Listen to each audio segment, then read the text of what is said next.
So the Brawl Invitational, and a couple things about this. For North America, I did not know if I was going to cover this on my channel. A lot of people were just commenting, hey, you're going to cover the Brawl, you're going to cover the Brawl. It just happened, are you going to do a recap, blah, blah, blah. Because I didn't do one for the Astro tournaments. I didn't think anyone cared about the minor tournaments too much. But then this one, a lot of people wanted me to go over it. So, yep, here we are. We're going over the Brawl Invitational. And let me tell you, this was probably one of the best tournaments I've seen. Just, it was really good. And for a couple reasons. Two reasons I'll shout out. One, CLOUD2. So if you don't know who CLOUD2 is, Squishy Muffins could not play. He had like a prior family event, I guess. And then G2, this was their scheduled vacation time. Like, I guess their org scheduled them vacation time, because you know how they all live in the team house together? Well, now I think Rizzo and JNaps are back seeing their families, and Chicago is still there at the team house with Jazzo, and him and Gimmick and Torment decided to team up, and yep, they became CLOUD2. So Chicago, Torment, and Gimmick, and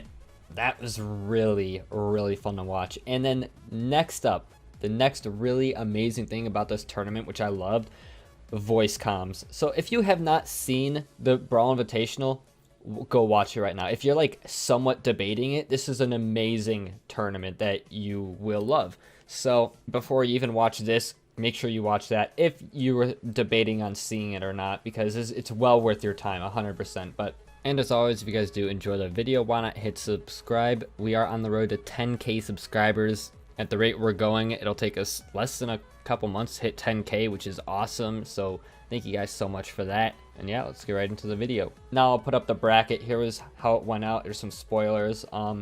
But yeah, like I said, voice comms. They did voice comms in the matches. So they would switch off from casting, and then they would go to CLOUD2's voice comms, or Rouge, or Spacestation Gaming, and just to see how they're communicating in game. And oh my gosh, it was so fun to watch. It was just so entertaining.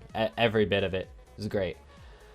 I cannot recommend watching this enough. It was that good. But yeah, let's get into just what happened. Game number one was CLOUD2 versus Affinity. So Affinity, if you don't know, they used to be Omni Nation. They are the #1 seed of RLRS, excuse me, and they auto-qualified for RLCS Season 10. So Affinity used to be Omni Nation. They're now that is an RLCS team, if you didn't know who Affinity was. And CLOUD2 just swept them. I mean, what was so insane about this CLOUD2 roster is that they played exactly like G2. I think that adding Chicago to the mix made it just a completely different play style than you see CLOUD9. There was just so much more offensive pressure, and because, you know, Chicago's a very offensive guy. Now, so is Squishy. Squishy's very offensive, but it just shows you how the minor difference in play styles can completely change the play style of an entire roster. So Gimmick and Torment actually, to say the least, I think they revolved more around Chicago and G2's playstyle, and it worked. It was insane watching these guys play. It was like Gimmick was taking on more of that like JNaps role, while Chicago and Torment kind of split up that Rizzo and Chicago role, I guess you would say. Chicago played his own role as well as Rizzo's. Chicago's getting really into the demos, going for that, trying to mess up the offense by just getting involved on the goal line. But then at the same time, Torment was back on defense a lot, where, you know, you see Rizzo a lot of the time playing that third man. But what they all did, just like G2, was they all got involved. They were all getting in on it, and just, it was so much fun to watch. They had some insane pre-jump passing plays from the midfield. I think against Pittsburgh Knights it was. Oh my god, just go watch. That was the most fun team to watch. And you could also make a case that Rouge was very fun to watch, like the most fun team to watch as well. Both those teams, Rouge and CLOUD2, just insane. Yeah, then let's get on to E United versus Charlotte Phoenix. Yeah, CLOUD2 sweep Affinity. And now E United, they swept Charlotte Phoenix, which I did not expect, because I expected Charlotte Phoenix to, you know, I expected them to put up a much bigger fight. We saw them and Charlotte Phoenix has been so close so many times. They made it to Spring Series. They made it to the European Invitational. They qualified, by the way. They did not get invited. And then, did I say European Invitational? I'm sorry, this is North American Invitational. The European Invitational is going to happen at a later date, from what I've heard. So yeah, United sweep. There's not a lot to say about them, really. No one on their team really showed up on Charlotte Phoenix. But you know, I guess that is why Charlotte Phoenix is still an RLRS team. When it comes down to it, they just can't take on these RLCS teams. But who knows? One day. So if you didn't know it, they had an A stream and a B stream. So see how the round of 10, the quarterfinals, semis, those were all played. Those matches were being played at the same time, the top and the bottom of the bracket. So E United versus Charlotte Phoenix actually was going on at the same time as Affinity versus CLOUD2, but I'm just doing A stream, then B stream. I'll just go over it that way. It's not an upper lower bracket. If it's just single elimination. So NRG versus CLOUD2, and it was incredible, man. It was just insane. They swept NRG, which I know this is more of a fun tournament, right? This is not at all to be taken super seriously like RLCS, but at the same time, there is something that still stands with a tournament like this that doesn't with other tournaments, and that's glory. You're not making money, but you got glory, and you don't want to, you can't help but think that you don't want NRG to lose to a roster that has never played together before. And to be fair, I know that Chicago and Gimmick actually play together a lot. Was it Chicago? I think Chicago and Gimmick, yeah, they play together a ton. So Torment was easily able to slide into the roster. It was either that or Chicago and Torment play together a lot, and Gimmick was sliding. I forget.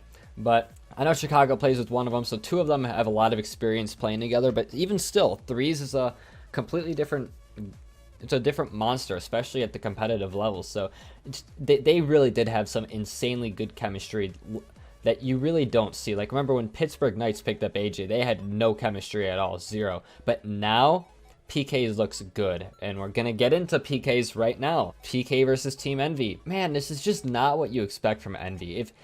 To be completely honest, when Atomic's off, Envy just does not look great, to say the least. I mean, Atomic is the carry for that team, hands down, and I think that more of his teammates, I think that Illusion really needs to step up as a player, because when Atomic's not on, when I say he's not on, I mean he's not playing like the #1 player to ever exist, like, because when he's not on, he still plays phenomenal, but Illusion really needs to step up and say, okay, Atomic's not going to carry me, I gotta pull my own weight, because Mist is that third role. I think Mist generally does fine. Of course, I'd like to see Mist get a little bit more involved, but I mean that was his role on PK. That's still his role now. I like where I'm seeing Mist on Team Envy when it's all working out. But I think Illusion definitely needs to step up a little bit because Atomic can't carry all the time. But PK, man, looking good, and their comms were super loud. They're very fun to listen to. I love their comms. And then let's get down to Spacestation Gaming versus United. And, you know, just kind of what you'd expect from a normal RLCS game, a competitive game, Space Station taking it over United. You know, they just are the better team. Space Station, again, I talked about in the past, Space Station kind of on a slump. You think, so this is kind of again, there's no money to play for, but glory is like that #1 thing you want to play for. So you don't want to see Space Station go out to United in the quarterfinals in any tournament, right? And what it sounds like from the comms, like a lot of these teams were trying. Space Station Gaming, I noticed more than others.